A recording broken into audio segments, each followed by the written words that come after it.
जब आपके मन में गलत विचार आए तो आप अच्छे विचारों को बढ़ा लो। जब अच्छे विचारों बढ़ जाएंगे तो अपने आप गलत विचार हट जाएंगे। जैसे गंदा पानी गिलास से हट गया क्योंकि साफ पानी आप डालते रहे, उसी तरह जब अच्छे विचार आप लाते हो तो आपके भीतर के गलत विचार अपने आप समाप्त हो जाते हैं। बात तब बिगड़ती है कि गलत विचार तो हैं।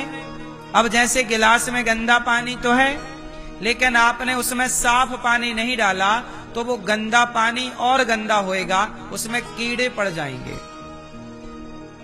तो जब आपके भीतर गलत विचार आते हैं और आप सही विचार नहीं ग्रहण करते, सत्संग इत्यादि नहीं करते, तो वो गलत विचार आपको और गलत कर देते हैं।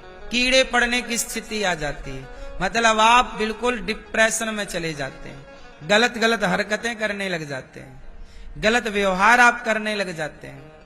इसलिए मन जो है ये अच्छाई बुराई दोनों को ग्रहण करता है, लेकिन जब बुराई आए तो उसे जाने दो, अच्छाई आए तो पकड़ लो। गलत विचारों को पकड़ो मत और अच्छे विचारों को छोड़ो मत। जो व्यक्ति अच्छे विचारों पर अमल कर लेता है वो सफल हो जाता है।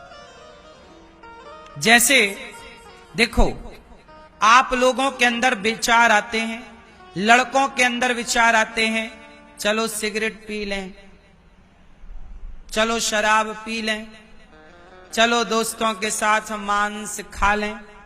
ये विचार ही, अभी आप मांस खाए नहीं, अभी मांस खाने का केवल विचार आया। अभी आप शराब पिए नहीं, लेकिन दोस्तों ने कहा यार पी लो, क्या होता है एक पैक मार लो। अभी आप पिए नहीं, लेकिन शराब पीने का विचार आपके दिमाग में आया। अब आपने क्या किया कि आपने शराब का विचार आया और उस विचार को आपने क्रियान्वित कर लिया, मतलब विचार को कर लिया, शरीर से पी लिया शराब। आपको विचार जब गंदे आए तो उन गंदे विचारों पर आपको अमल नहीं करना चाहिए, आने दो। भाई शराब पीने का विचार यदि मेरे अंदर आ जाए तो आ जाए, मैं पीऊंगा थोड़ी, आएगा विचार, मैं उसको क्रिया में नहीं उतारूंगा तो अपने आप वो विचार डिलीट हो जाएगा। डिलीट हो जाता है ना, खत्म हो जाता है। कोई भी विचार तब रह जाता है जब आप उस पर अमल कर लेते हैं। बोलो हाँ। जैसे नदी में पानी हर क्षण वहां बह रहा है, हर क्षण नया पानी आ रहा है नदी में, हाँ या ना। नदी में पलक झपकते ही नदी का पानी नया हो जाता है।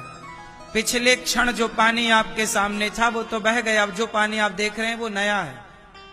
उसी तरह आपके भीतर भी विचार हर क्षण आते हैं, हर क्षण जाते हैं, हर क्षण आते हैं, हर क्षण। जैसे पानी बह रहा था पर आपने एक लोटा पानी भर लिया, उसी तरह उस बहते हुए विचारों से आपने किसी एक विचार को ग्रहण कर लिया। इसलिए ये दास अनिरुद्ध है, हमने भी बहुत सारे, हमारे अंदर भी अच्छे बुरे विचार आते हैं, पर हम केवल अच्छे अच्छे विचारों को क्रियान्वित करते हैं, बुरे विचारों को छोड़ देते हैं, वो स्वतः ही नष्ट हो जाते हैं। मेरे अंदर विचार आया, देखो विचारों की ताकत देखना।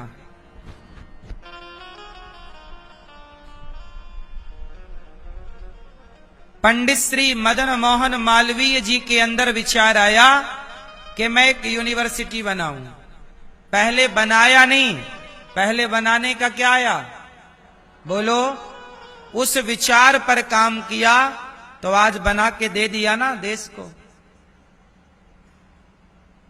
अनिरुद्धाचार्य के अंदर विचार आया कि मुझे बेसहारा वृद्ध माओं के लिए एक वृद्धाश्रम बनाना है।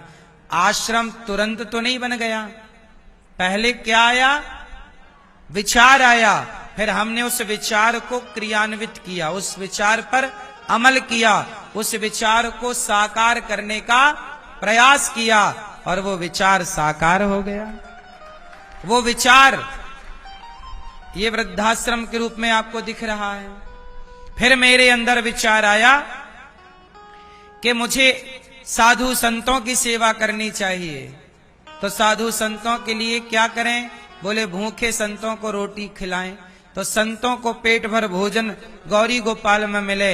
मैंने विचार आया मेरे मन में कि संतों को भोजन मिलना चाहिए, तो उनके भोजन के लिए मैंने प्रयास किया, उस विचार पर कार्य किया, और आज वहां गौरी गोपाल में हजारों संतों को भोजन मिल रहा है।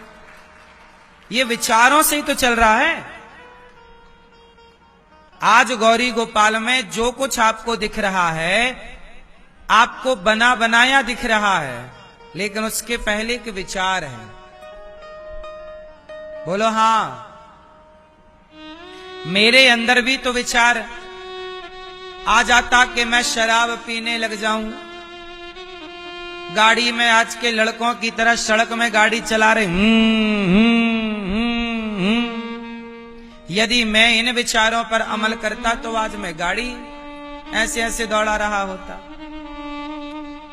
तो मेरी उम्र के जो लड़के हैं, जो लोग हैं, उनके अंदर भी विचार आते हैं, मेरे अंदर भी विचार आते हैं। आप अपने विचारों को किस तरह से क्रियान्वित करते हैं, मैं अपने विचारों पर किस तरह काम। अब देखो मेरे अंदर एक नया विचार आया 18 अप्रैल को। अभी 18 तारीख को मेरे अंदर एक विचार आया। क्या विचार आया? कि मैं जिस गांव में पला बढ़ा, जिस गांव की माटी पर खेला और खाया, उस माटी का ऋण मेरे माथे पर है। अभी 3 मई से मेरे गांव में कथा और यज्ञ का आयोजन होने जा रहा है, हमारी अपनी जन्मभूमि पर। तो मेरे मन में विचार आया कि मुझे अपने गांव में एक यज्ञ करना चाहिए। तो मैंने यज्ञ करने का कार्य शुरू कर दिया। 3 तारीख से अपने गांव में एक भागवत शुरू करूं, मैं अपने गांव के लोगों को भोजन प्रसादी भंडारा कराऊं। तो 3 तारीख से कार्यक्रम है, परंतु गांव के लोगों को कुछ देना चाहता हूं। मैं अपने क्षेत्र के लोगों को कुछ देना चाहता हूं। मेरे अंदर विचार आया कि मैं अपने क्षेत्र वासियों को कुछ दूं।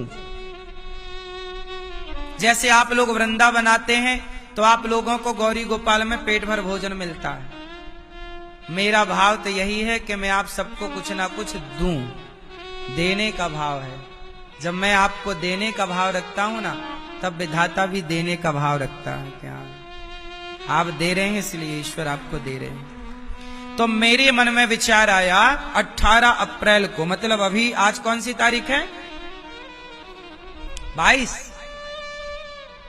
तो 18 अप्रैल को मेरे अंदर विचार आया कि मैं अपने गांव के लिए, अपने क्षेत्र को कुछ देना चाहता हूं, पर मैं क्या दूं?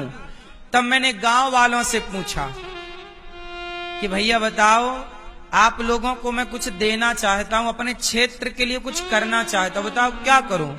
तब मेरे गांव के, मेरे क्षेत्र के लोगों ने कहा कि हमारे अपने गांव क्षेत्र में कोई बढ़िया सा स्कूल नहीं है। तो मैंने कहा कि चिंता ना करो, यदि मेरे प्राण रहे तो मैं 1-2 साल में आप लोगों को एक बहुत कक्षा 1 से लेकर कक्षा 12वीं तक का एक बढ़िया स्कूल इस क्षेत्र को समर्पित करूंगा, जहां शिक्षा अच्छी क्वालिटी की होगी, पर होगी निःशुल्क। तो हमारे क्षेत्र की माटी का ऋण तो मेरे माथे पर है, तो ऋण कैसे चुकाऊं? चुकाना चाहिए सबको अपनी अपनी माटी का ऋण। मैं जिस माटी पे खेला, मैं उस माटी को कभी नहीं भूलता। कहते हैं ना, जननी जन्म भूमश्च स्वर्गादपि गरीयसी। जन्म देने वाली माता और जन्म भूमि, ये दोनों स्वर्ग से श्रेष्ठ हैं।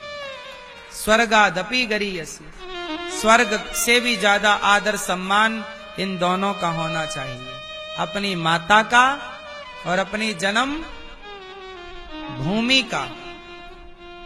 राम 14 साल वनवास गए तो अयोध्या की माटी साथ लेकर गए थे। इसलिए ये दास अनिरुद्ध नमक हराम नहीं है। मैंने जिस मिट्टी का नमक खाया है उस मिट्टी का वापस ऋण चुकाने का प्रयास करूंगा। चुकेगा नहीं माटी का ऋण। फिर भी देखो, ये मेरी बताओ, ये मेरे विचार सही हैं या गलत हैं? सही है। देखो, मेरे अंदर भी विचार आते हैं, पर मेरे अंदर ना कैसे विचार आते हैं, इस तरह के। मैं गलत विचारों को पकड़ता ही नहीं ना। मेरे मन में कभी विचार आता ही नहीं कि मैं शराब पीऊं। मेरे मन में कभी विचार आता ही नहीं कि मैं गांजा पीऊं। मैं गांजा पीना चाहूं तो क्या नहीं पी सकता? मैं चरस अफीम का सेवन करना चाहूं तो क्या नहीं कर सकता? लेकिन ये विचार आते ही नहीं, क्योंकि जब आप अच्छे विचारों पर, जब आप अच्छे कामों में व्यस्त हो जाते हैं तो बुराई अपने आप आपको छोड़ करके चली जाती है। बुराई कहती है कि ये आदमी हमारे मतलब का, इसलिए अपने आप को अच्छे कामों में बिजी कर दो। अब मुझे अपने क्षेत्र में एक स्कूल बनाना है, गौरी गोपाल गुरुकुल।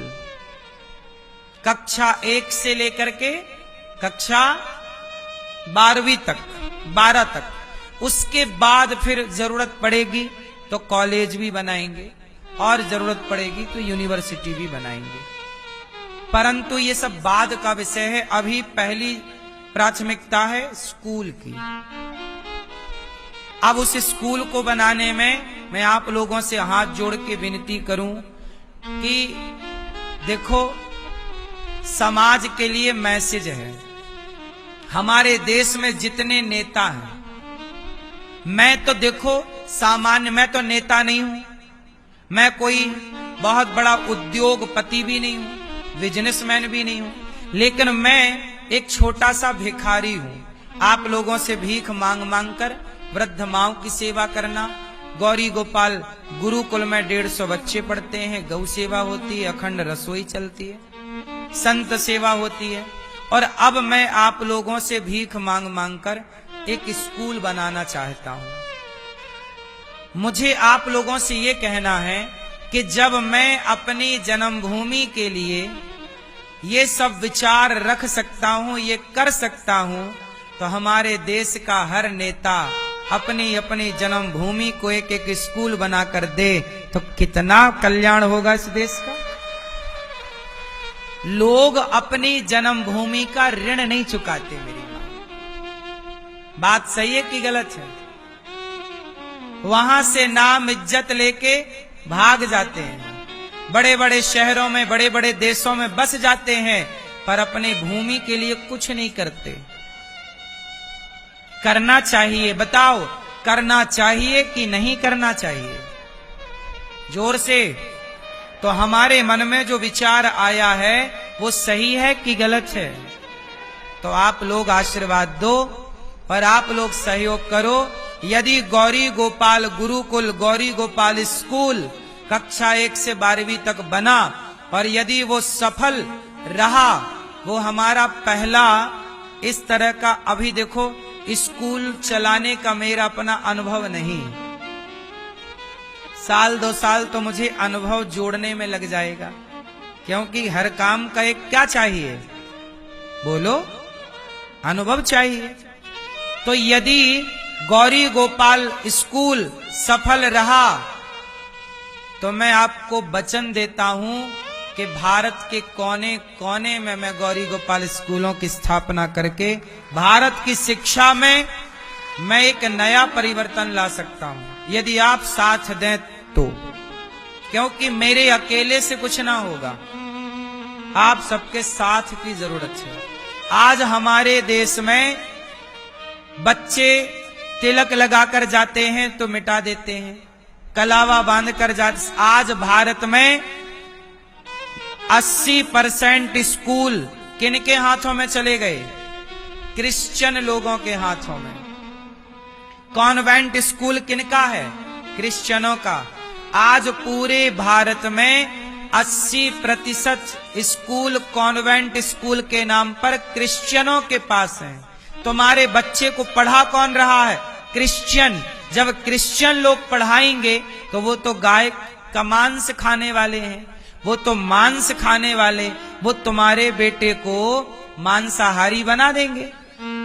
इसलिए आजकल स्कूलों में मांस खाने के फायदे गिनाए जा रहे हैं।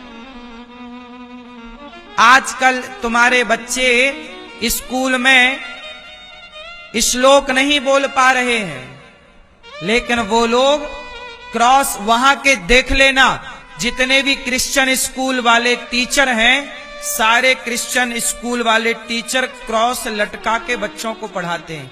स्वयं अपना क्रॉस पहन के पढ़ाएंगे, पर बच्चा तिलक लगा कर जाए तो बोलेंगे कि आप तिलक साफ करके आओ, तिलक लगा के मत आया करो। उन लोगों को तिलक से नफरत है, हाथ के कलावे से नफरत है, हिंदू संस्कृति से नफरत है। तब ना क्रिश्चियन लोग हिंदुओं को कन्वर्जेशन की आग में झुलसा रहे हैं और लाखों हिंदू कन्वर्ट हो गए। जो लोग सनातन को कन्वर्ट कर रहा है वो तुम्हारे बच्चे को कितनी बढ़िया शिक्षा देगा। इसलिए आज पूरे देश को गौरी गोपाल स्कूल की जरूरत है, जहां हम सरकार का सिलेबस तो पढ़ाएंगे, साथ में बच्चों को ये पढ़ाएंगे कि माता भगवान के समान है, मातृदेवो भव पितृदेवो भव। जहां हम गीता को पढ़ाएंगे, जहां हम अपने वेद पुराण को भी बच्चों को थोड़ा थोड़ा जितना वो समझ सकें उतना अंश पढ़ाएंगे, ताकि वो अपने संस्कारों से संस्कृति से जुड़े रहें। बताओ ये बात सही है कि गलत है कि आज भारत में 80% शिक्षा पर क्रिश्चियनों का अधिकार हो गया है।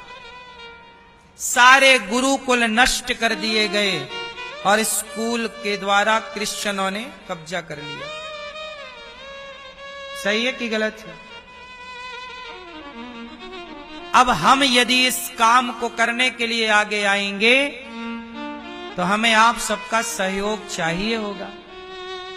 सहयोग के साथ साथ जब हम ऐसे देशव्यापी काम करेंगे ना, तो हम पर ना जाने कितना कितना, देखो जब क्रिश्चियनों के खिलाफ हम स्कूलों के प्रति एक नया आंदोलन खड़ा करेंगे तो हमें तो बहुत संकट से भी गुजरना पड़ेगा। जो व्यक्ति कुछ नहीं करता उसके जीवन में कोई कठिनाई नहीं है। जो कुछ करना चाहता है, बड़ा काम करना चाहता है, उसके जीवन में ही कठिनाई आती है। लेकिन हम हर कठिन समय से गुजरने के लिए तैयार हैं। लेकिन आप सनातनी यदि साथ दो तो तब काम होगा।